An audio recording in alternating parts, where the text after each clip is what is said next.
who's currently at a middle school where one teacher is doing something a little different. Well, thanks guys. I'm here at Breaker High with Miss Frizzle to see how she is motivating her students. Miss Frizzle, could you tell us what it is you're doing in the classroom that is so unique?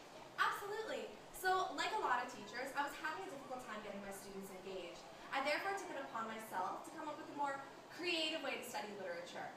Most people know that English is not the simplest subject to grasp, so to make the concepts that we were studying more accessible for my students, I decided to have them work with graphic novels. How interesting. What graphic novels were you working with?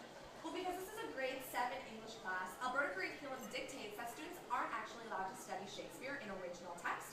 So, to give them a kind of segue into Shakespearean literature, I had them read Romeo and Juliet in graphic novel format in modern language. What a great idea. Thank you. Where did you find your inspiration?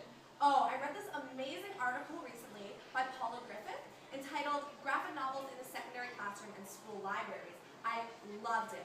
It discussed the potential benefits of studying graphic novels in the classroom. I want my students to develop a love of learning and a love of literature, and that starts at a young age. As we can see, the students are obviously engaged in what they are doing.